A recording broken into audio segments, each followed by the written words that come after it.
కల్పన చేసి నిన్న కేబినెట్లో ఆమోద ముద్ర వేసుకున్నారు. సాక్ష్యాధారాలతో సహా ఈ పవర్ స్కామ్ను ఈరోజు బీఆర్ఎస్ పార్టీ బయటపెడతా ఉంది. అక్షరాల 50,000 కోట్ల స్కామ్ ఈ స్కామ్. ఈ 50,000 కోట్ల స్కామ్లో దాదాపు 30 నుంచి 40% కమిషన్లు దొబ్బడానికి వీళ్ళు రూపకల్పన చేసుకున్నారు.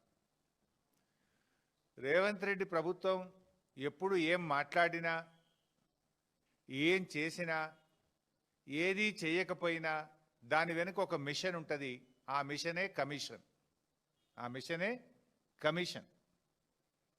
ఉత్తగా ఏం చేయడిగా, ప్రతి దాని వెనుక ఒక మిషన్ ఉంటుంది. ఆ మిషన్ కమిషన్. ఇది రేవంత్ రెడ్డి ప్రభుత్వం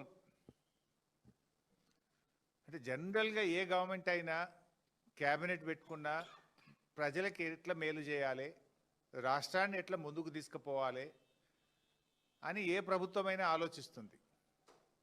కానీ రేవంత్ రెడ్డి ప్రభుత్వం మాత్రం తమకు తాము ఎట్లా మేలు చేసుకోవాలి, ఏ ప్లాన్ చేసి కమిషన్లు కొల్లగొట్టాలి, వాటాలు ఎట్లా పంచుకోవాలని మాత్రమే ఆలోచించే ప్రభుత్వం రేవంత్ రెడ్డి ప్రభుత్వం.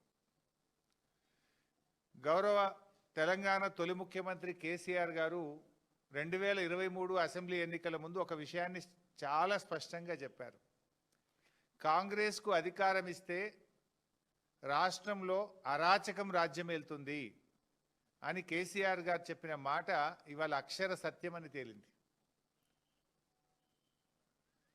జనరల్గా ఇప్పుడు మనం చూస్తుంటాం కాంగ్రెస్ గవర్నమెంట్లో బయట ఈ మధ్య వాటాల కోసం మంత్రులు దండుకునే విషయాన్ని కూడా చూస్తున్నాం. స్వయంగా కేబినెట్ మంత్రుల కుటుంబ సభ్యులే రోడ్ల మీదకి వచ్చి వాటాల విషయాల్లో వచ్చిన తేడాలు వాళ్ళే చెప్తున్నారు, మేం చెప్పడం కాదు. ఇలా బీఆర్ఎస్ పాలన 10 ఏళ్లలో కేసీఆర్ గారి నాయకత్వంలో అభివృద్ధికి, సంక్షేమానికి కేర్ ఆఫ్ అడ్రస్గా తెలంగాణను రూపుదిద్దాం. దేశం మనం చూసి నేర్చుకునే విధంగా తెలంగాణను తయారు చేసుకున్నాం. మన మిషన్ కాకతీయ కావచ్చు, మన మిషన్ భగీరథ కావచ్చు, మన 1962 కావచ్చు, గురుకుల పాఠశాలలు కావచ్చు, ఎన్నో కార్యక్రమాలు దేశానికి ఆదర్శంగా తెలంగాణ నిలిపినాం. కానీ ఇవాళ కాంగ్రెస్ పాలన ఎట్లయిపోయింది? బడా బడా స్కామ్లకు, సకల దరిద్రాలకు, దుర్మార్గాలకు, అరాచకాలకు కేంద్రంగా ఇవాళ తెలంగాణను కాంగ్రెస్ పార్టీ తయారు చేస్తూ ఉంది. రేవంత్ రెడ్డి గారి పాలన అవినీతితో కంపు కొడతా ఉంది. ఈరోజు అసలు కేబినెట్ సమావేశాలు దేనికోసం జరుగుతాయి?